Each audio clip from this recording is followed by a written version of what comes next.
I know it's the same question, but are you still seeing the same things with Ubaldo that's causing these problems? Well, you know, it's obviously, you know, the results aren't very good, and a lot of it is, you know, some balls in center of the plate. Counts, not many counts in his favor, and hasn't really had consistent out pitches for him.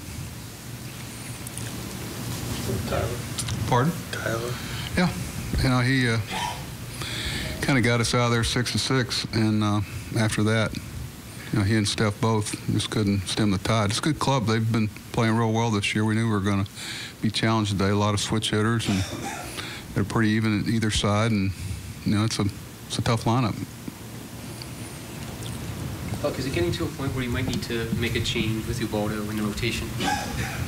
Getting to a point, well, you know, I'm not going to certainly.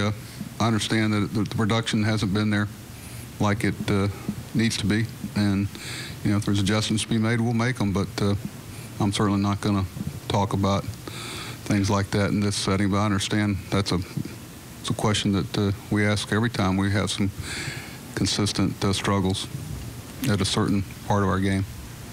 Buck, is it more frustrating because you guys get up to that 5-0 lead there, and Ubaldo can't really hold them? They get one run, and then that big 4-run inning there. Does that make it more frustrating, I guess, because they've struggled with those innings? I think that no one felt like, you know, what was frustrating. So we had man on third and one out, didn't get them in. We knew that, you know, there's a chance against that club, regardless of who's pitching, you're going to need every tack-on run you can, trying to get to a later part of the game where you can, you know, get some people that have been pitching, you know, from an experience standpoint in the game. But, you know, that, you know, the shutdown innings have been a problem for us, period, after scoring, not just Ubaldo.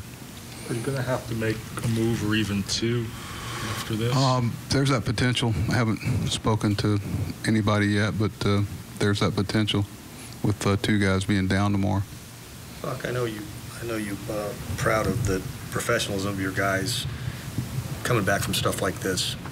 But this is like the 5th game. You had a 9-1 lead, a 7-1 lead, 2 or 3 5-0 leads. Does that take a toll emotionally? Oh, sure. On the team? You know, I step back and look at the way Adam played center field tonight, the way Chris played first base, and it's challenging. You know, we're trying to score more runs because, you know, we got a potential cover for some things. We've got to try to make every play because, you know how important it is, especially against a team like them. But it's not. It's certainly something that you concern yourself with. But you know, they're tough mentally. I don't think guys dwell on it. But as long as they feel like there's you know, silver lining, there's something that's coming that's going to get better, and that's not the case every night. And that hasn't been the case every night. But it's certainly been some situations that we didn't like the way it happened. But it's not, you know, just because you've scored runs, and it's hard up here. It's the American League, and, you know, there's offense at every turn.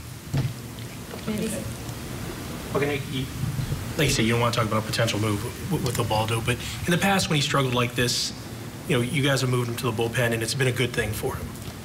Is it possible that could be a good thing for him? There's always that possibility. You know, is it good for the bullpen? You know, that's another question. You know, is it, you know, that those moves are made with Zach here. Okay, so, you know, there's some different scenarios, but, you know, we're going to try to put our best foot forward. His hands okay? You just got I just wanted to get him out of there. I was thinking about it 12-6, but no, he felt okay. It's not perfect, but it's very playable. Was tonight.